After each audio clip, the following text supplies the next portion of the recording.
नक्श, क्या बात है, स्पोर्ट्स कार। लगता है कि तुम्हारी लाइफ काफी बदल गई है।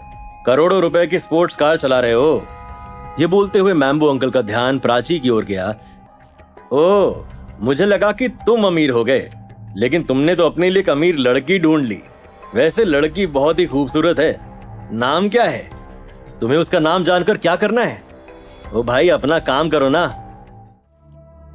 नक्श, तुम्हें मेरे सामने दिखावा करने की जरूरत नहीं है। मैं देखकर ही समझ जाता हूं कि चल क्या रहा है। ये बाल ऐसे ही सफेद नहीं हुए हैं। दरअसल जब मैम्बो अंकल ने प्राची को देखा तो उन्होंने मन ही मन मान लिया कि ये स्पोर्ट्स कार प्राची की ही होगी, और इसी के साथ उनके गंदे दिमाग में ये ख्याल आया कि नक्श और प्राची के बीच जरूर कोई रिश्ता है। अनिका की पसंद की दाद देता हूं। तुम तो जावेरी खानदान का हीरा हो, हीरा, सुधरा हुआ और खुदरा हुआ हीरा।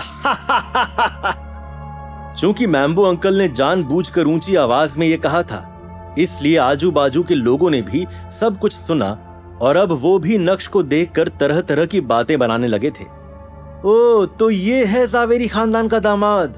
घर में घर वाली और बाहर बाहर वाली। मैंने तो सोचा था कि जावेरी खानदान का दामाद काफी अमीर होगा, लेकिन यहाँ तो ये दामाद अपनी बीवी को छोड़कर किसी पराई अमीर लड़की के साथ घूम रहा है, उसके पैसों पर अय्याशी कर रहा है। जब नक्श ने लोगों के मुंह से ये सब सुना तो उसका चेहरा गंभीर, बहुत गंभीर हो गया था।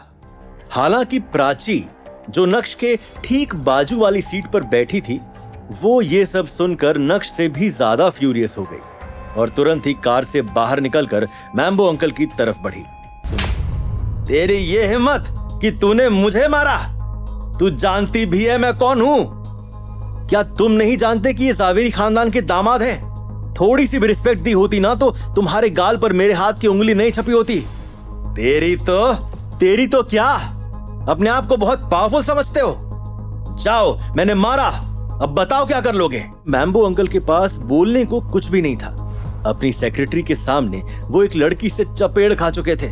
उनकी आंखों में नक्श और प्राची के लिए सिर्फ गुस्सा भभक रहा था।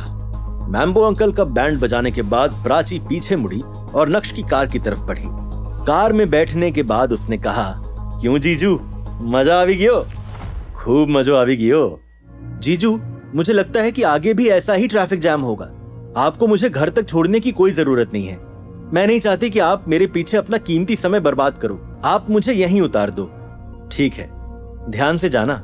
आज चित्रा ने जिस तरह से नक्श के साथ बिहेव किया, उसे ध्यान में रखते हुए नक्श का वापस से घर जाने का मन नहीं कर रहा था। नक्श ने अपनी कार को भानुशाली ग्रुप के ऑफिस की तरफ मोड़ दिया था।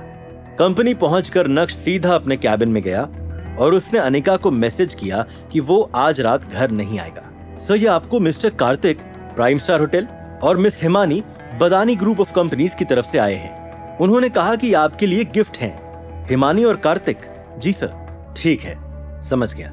तुम जाओ और अपना काम करो।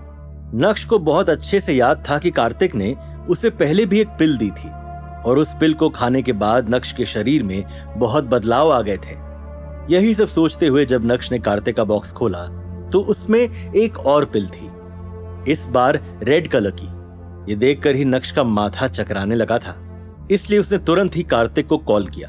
कार्तिक, क्या तू अभी बिजी है? नहीं भाई, बिल्कुल भी नहीं। बोलना, क्या बात है? तूने इस बार भी एक नई पिल भेज दी। ये तो बता दे कि ये पिल मेरे किस काम की है, क्या असर करेगी ये? नक्श, मैंने तुझे पहले भी एक पिल दी थी ना, लेकिन बाद में मुझे पता चला कि जिस पिल की तू अभी बात कर रहा है उसकी मेडिसिनल प्रॉपर्टीज पहली वाली पिल से भी ज्यादा अच्छी है। खा ले, ये तेरे शरीर के लिए काफी प्रॉफिटेबल है। कॉल कट करने के बाद नक्श की आंखें उस पिल पर ही गड़ी हुई थी। नक्श ने उस रेड पिल को उठाया और सीधा अपने मुंह में ले लिया। अगले ही पल अचानक से नक्श को लगने लगा जैसे उसका पूरा शरीर आग की लपटों में जल रहा है। कुछ ही सेकंड्स में नक्श की आंखें बंद हो गई और वो बेहोश हो गया। आधे घंटे बाद जब नक्श को होश आया तो, कार्तिक, इस बार तुम्हें जिसने भी वो पिल दी उसने तुम्हें बेवकूफ नहीं बनाया। शायद ये असली पिल थी। हेलो हेलो हेलो, क्या मेरी बात नक्श से हो रही है? कौन बोल रहा है? मेरा नाम जूली देसाई है। हम होटल प्राइम स्टार में पहले भी मिल चुके हैं। ओह, मिस जूली, बताइए, आपने मुझे कैसे याद किया? मैं बस ये पूछना चाहती थी कि उस दिन कल्याणी मैडम के बर्थडे पर वो एंटीक तलवार तुमने ही दी थी? हाँ, क्यों?